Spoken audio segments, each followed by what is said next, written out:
Sobat Ujung Malam, kembali lagi bersama aku, Atta, yang bakal menemani kalian serta memberikan informasi seputar misteri, kejadian seram, serta fenomena unik lainnya di dunia ini.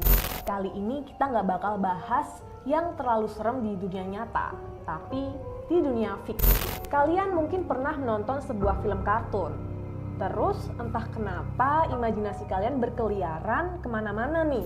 Bisa jadi kalian juga saking gabutnya jadi sering membuat teori konspirasi di balik karakter-karakter unyu seperti Tom and Jerry atau mungkin Upin dan Ipin. Tenang guys, kalian gak sendiri.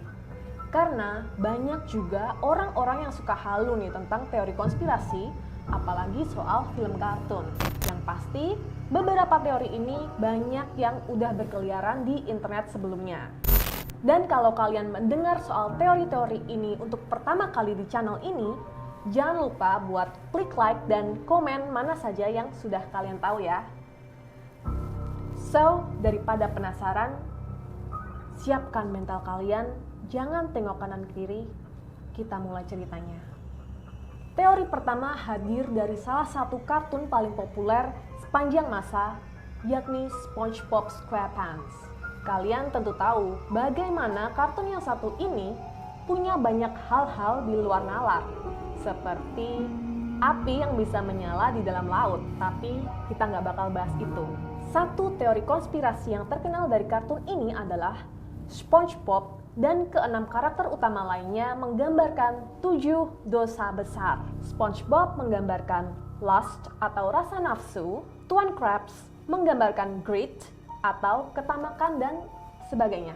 Hanya saja banyak yang menganggap teori ini kurang akurat. Teori lain yang membuat merinding justru hadir dari kota SpongeBob, yakni Bikini Bottom, dengan sebuah tempat di dunia nyata bernama Bikini Atoll. Bikini Atoll adalah sebuah pulau kepunyaan Amerika Serikat yang dulu sempat digunakan untuk uji coba bom nuklir di tahun 1946 sampai 1958. Lantas, apa hubungannya dengan SpongeBob?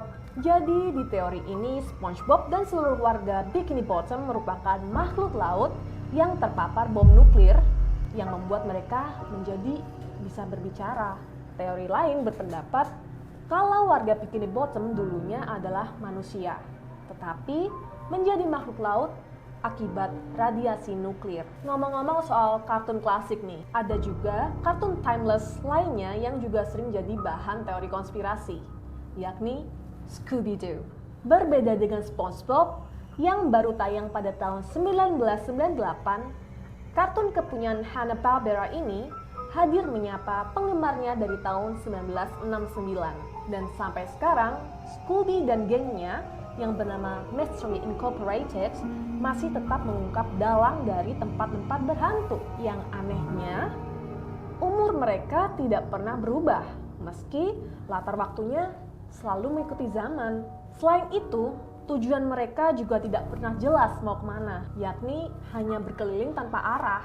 Nah, ada teori yang beranggapan kalau Shaggy, Fred, Velma, Daphne, dan Scooby sebenarnya adalah hantu asli yang cuma memiliki tujuan untuk mengungkap hantu-hantu palsu di penjuru negeri. Kalau itu terlalu halu menurut kamu, ada juga nih teori yang lebih relevan dengan tahun mereka dibuat, yakni 1969. Di tahun tersebut, pemerintah Amerika Serikat sedang gencar-gencarnya melakukan wajib militer ke Vietnam untuk para remaja. Nah, keempat remaja ini terpaksa berkeliling negara bersama anjing peliharaan mereka untuk menghindari pemerintah yang totaliter pada masa itu. Kalau dari tadi teorinya dari kartun Amerika Serikat, kali ini kita bakal bahas soal kartun asal Malaysia, kesayangan bocil-bocil dan juga orang dewasa nih, yaitu Upin dan Ipin. Entah bagaimana, kreativitas para penonton juga membuat kartun sepolos ini punya teori kelamnya tersendiri.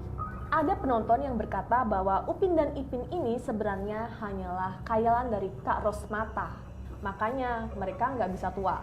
Ada juga yang bilang kalau Upin Ipin sebenarnya adalah hasil hubungan gelap antara Kak Ros dan Tok Dalang.